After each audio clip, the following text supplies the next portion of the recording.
No, I don't know if I'm ready to go. He's not saying nothing, so I gotta wait for him. He's the guy that's rolling it. He's not rolling it yet, or he would have said it. I'm rolling. So, but at any rate, my name is Thomas Jeffries. I was born in a little town called Whiteville, North Carolina. Lived on a farm, big farm. My parents managed this big farm, and my father died when I was 6. My mom decided to move where her oldest child was, which was her daughter, who lived in Hoboken. So I moved up here. It was everything shock. It was culture shock. I never seen people living on top of one another. My next door neighbor was a half a mile down the road. You understand?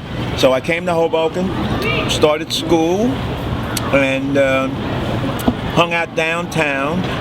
My first place I lived was 516 Monroe Street, and over a bar.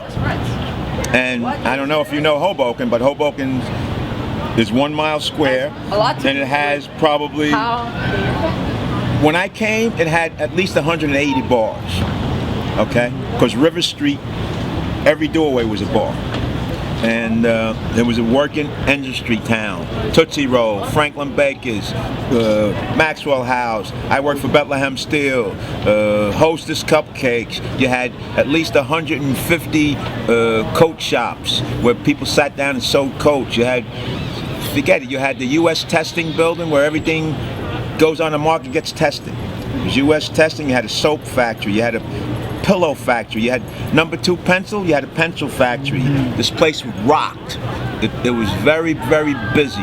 You could lose a job today and get it the same day. So at any rate, I started school and they pushed me through. I got to high school and I was like, wait a minute, I'm in high school? Fuck, I don't know nothing. I'm sorry for cursing. It's fine. I was like, whoa. So I was 16, I quit. So I quit school. The draft was 18. And at 18, the Vietnam War was going on. And my friend, Billy Feskin, who was a Hoboken, he was my best friend. He was a high tenor singer, lead singer. He started a doo-wop group, a cappella actually. No musicians, just singing. And we started singing. I loved the way he sang. He could take a note, he could take something and like go as high as you could go ever, and he could hold it forever. And he would make a person that couldn't sing sound good. That's how good he was, right? So he started a group, and I was part of the group. He started the group, and probably after about 15 months, we both got drafted. I ripped my papers up the first time. I was living home with my mom, and she thought I had went, but I didn't. I lied to her. And they came again, and I ripped them up again before she got to them. And the third time they came, I didn't get to them.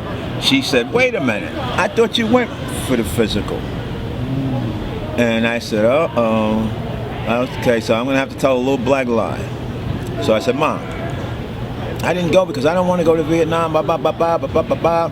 But the paper said if you don't come today, or on a date, that you're gonna be, the MPs will come. And I was like, wow. So I had to go. So me and my friend who started the group went the same day. The night before, I got shit-faced drunk. I punctured my eardrums with toothpicks, blood everywhere. I was like, I was hurting.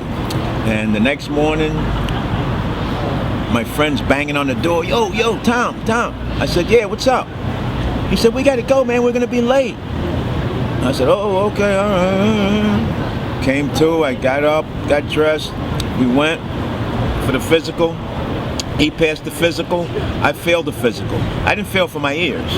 I had a hernia, I didn't know. If I had a hernia, you think I would have punctured my eardrums? So he went off to Vietnam. And I was 3 weeks later. I went with him, gave him a hug and a kiss goodbye. I said, Billy, I see you when you come home, bro. I love you. And he went off. And 18 months later, he was dead. And I sang for maybe 15 more months, and it was on my mind so much that I quit singing. So I didn't sing for about 40 years. I didn't sing until actually 2 summers.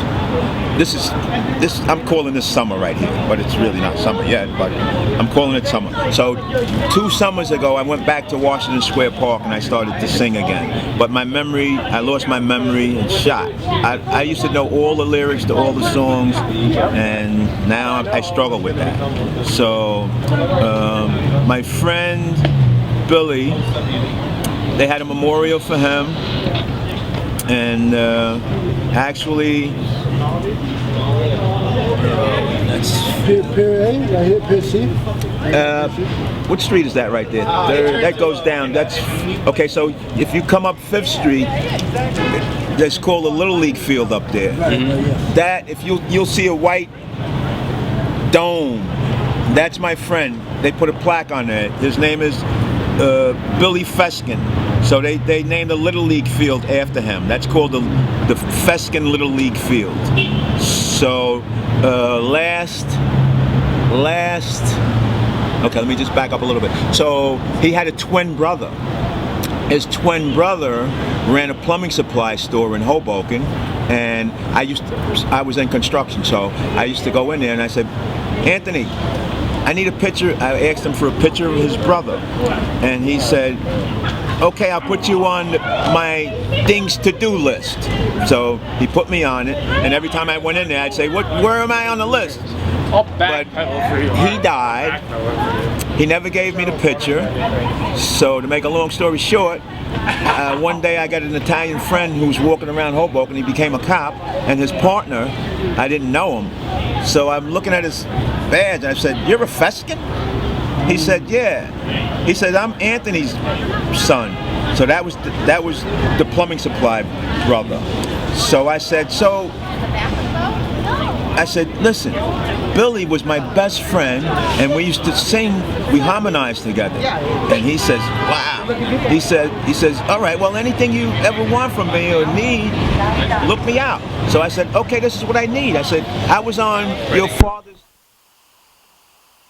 and I needed to get a picture of Billy. So he says, the next time I see you, I'll have a picture of Billy. So the next time I saw him, he had a 18 by 18 shot of Billy in full uniform. It was beautiful. So I framed it. It's in a beautiful frame. And only last year at the Elks Club, which is 10th and Washington, they gave my friend Billy a Purple Heart. So that's my story. And who collected the Purple Heart? His family. Yeah, his uncle. Yeah. So Billy still lives today, right? Billy's. I mean like his spirits are here for sure. Like me just telling you the story just now, I got goosebumps. Yeah. You know what I mean? So Billy's in my life every day, bro. I love the guy. I love him. So thank you for letting me tell my story. Thank you for sharing. Thank you. Thanks.